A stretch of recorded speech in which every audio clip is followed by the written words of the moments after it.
Hello, all my recovery people, peeps, friends, acquaintances, enemies.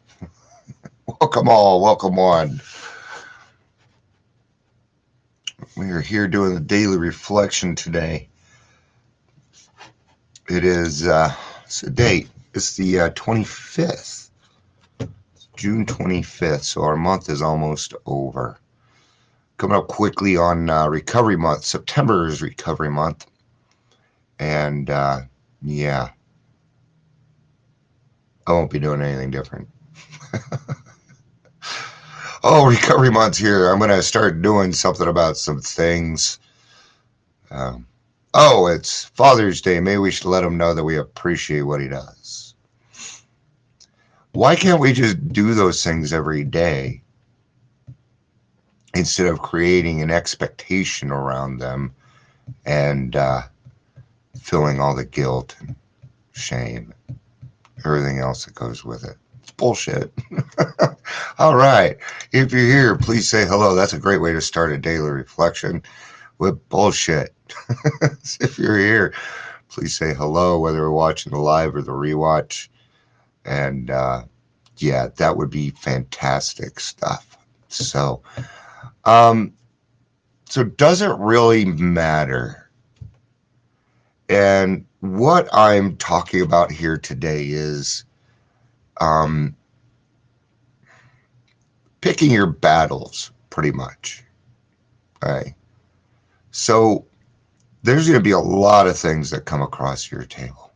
A lot of things. Once we get sober, we get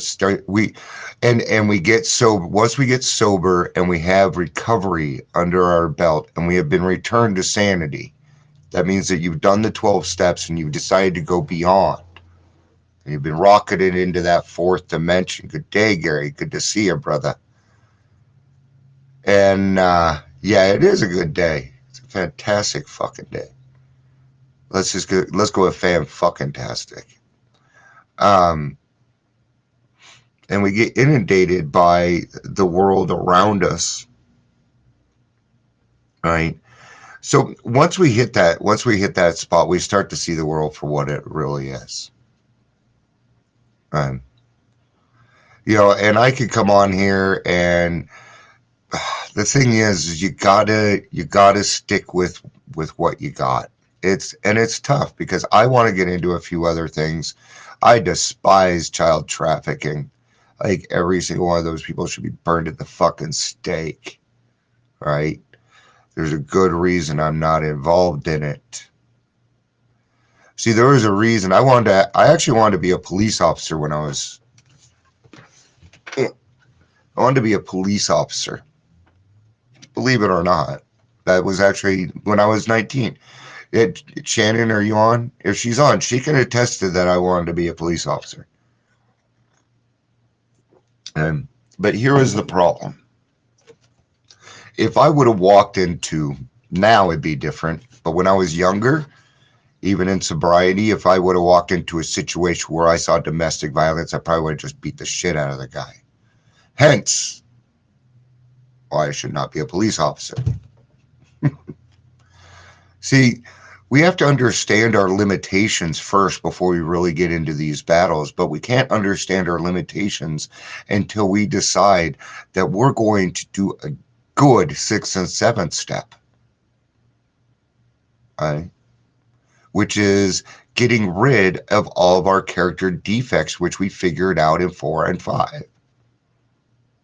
Okay?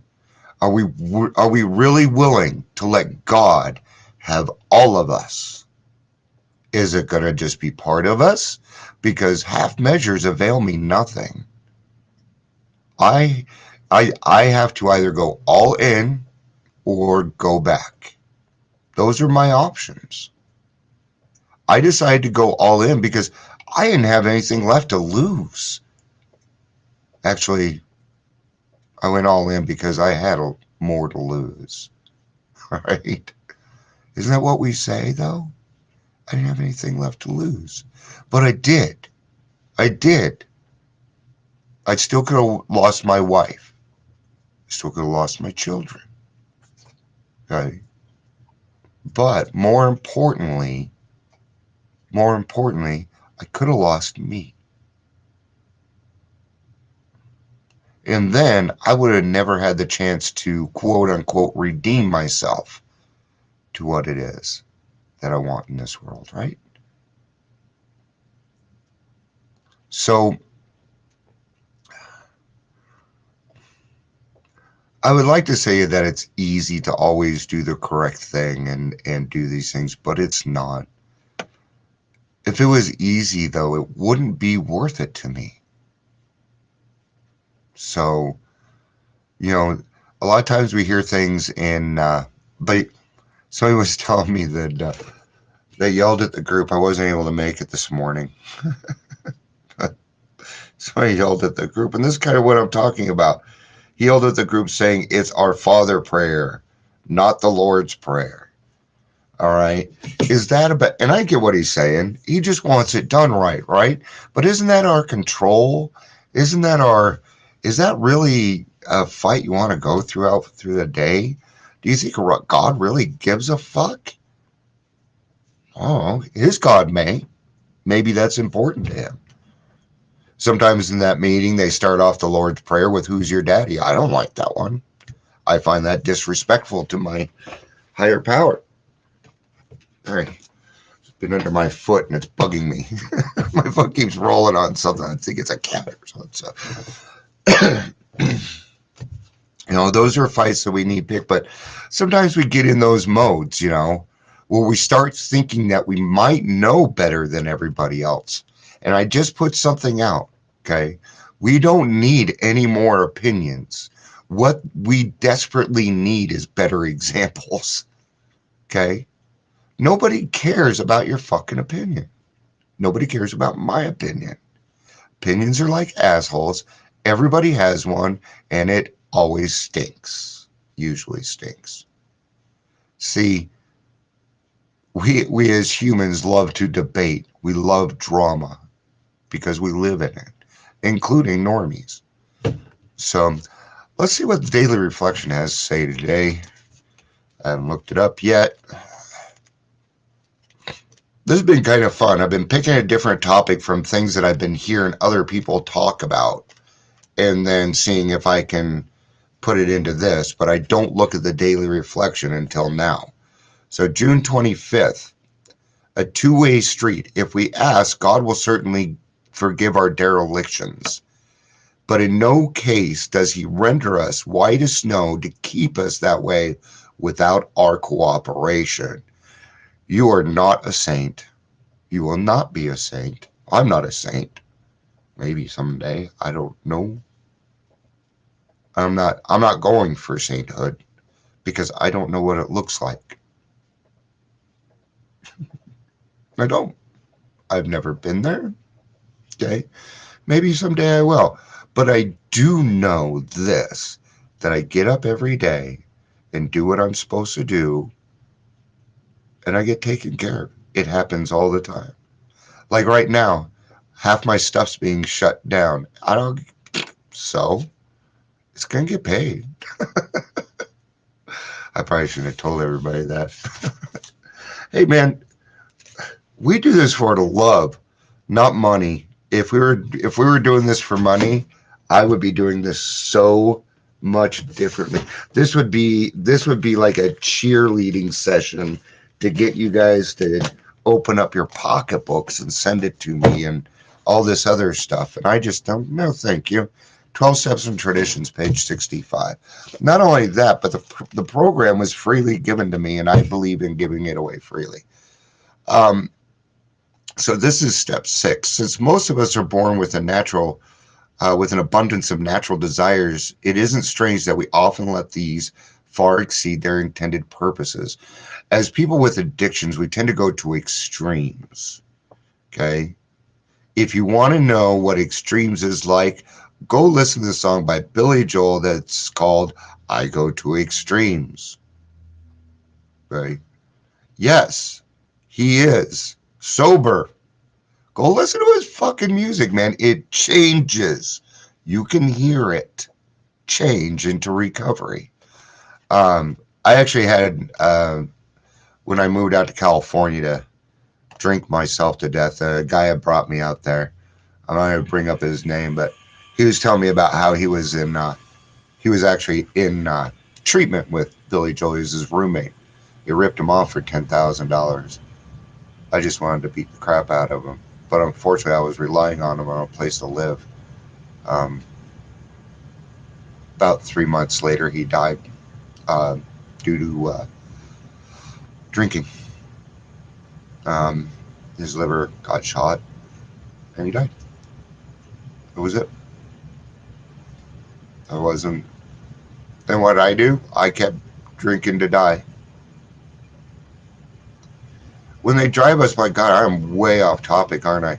When they drive us blindly or willfully demand they supply us with more satisfaction or pleasures than are possible or due us. That is the point which we depart from the degree of perfection that God wishes for us here on earth. That is the measure of our character defects, or if you wish, of our sins. All right.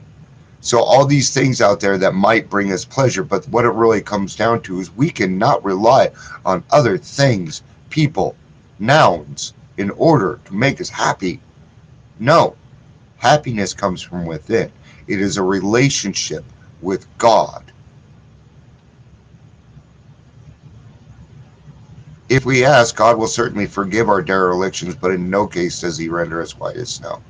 We read that part. So, step 6, we're entirely ready to have God remove all these defects of characters. AA's way of stating the best possible attitude one can take in order to make a beginning of his lifetime. This is a beginning. Notice I keep saying beginning. The real beginning starts when you're done with step 12. Okay? And you never complete step 12. We continue to carry the message to alcoholic who still suffers and to practice these principles in all of our affairs. All of them. Not part of them, not some of them. Look at it this way. You're either pregnant or you're not. You're either in recovery or you're not. You can't be in the middle. There isn't one. This does not mean that we expect all of our character defects to be lifted out of us as the drive drink was. No. They're going to pop up. That's what step 10's for. Okay? You're going to make a mistake. So don't go through the day going, no, I don't, no. Being scared to say something because you have step 10. And step 10 gives you the right to be wrong. I was wrong about something this last week, and I was fucking happy about it. There's a lot of times I am so glad I'm wrong. Why? Because I can change me. I can change me. I can't change all this other stuff. I have no control over it. They might take my advice, they might take my suggestions, but in the long run, what they're going to do is what they're going to do. I have no control over it. And I'm certainly not going to babysit anybody except my wife. That is the only person. I hate those things like, if your partner ever became disabled, would you stay with them? What the fuck? Why would you what if yourself? And why would you, and if somebody ever asked me that question, what a stupid question. So what it comes down to with step 6 is being entirely ready. It's not going to maybe go all the way, but you are going to feel an effect. And there are things in the book that we call promises that are actually instructions. It tells us to, the 9th step promises are just a set of instructions. Okay? So do them.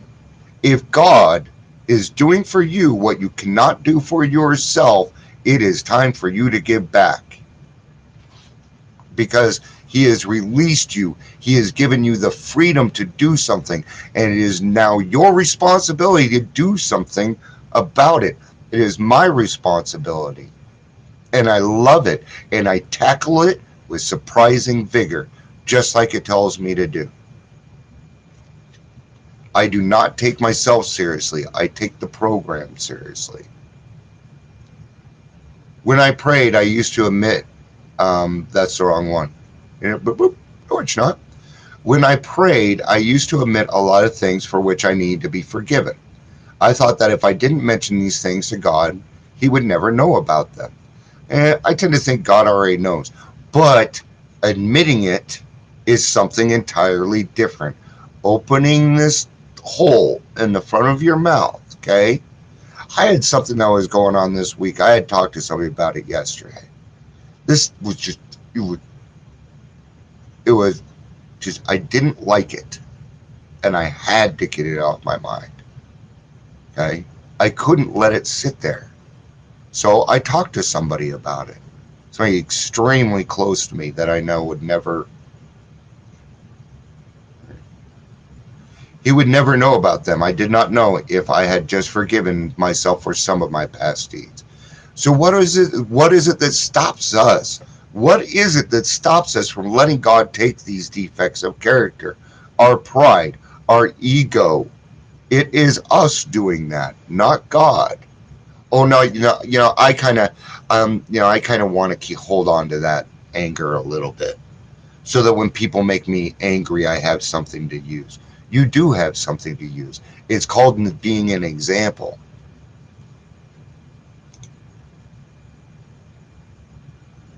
Yeah. Oh, you know me, Gary.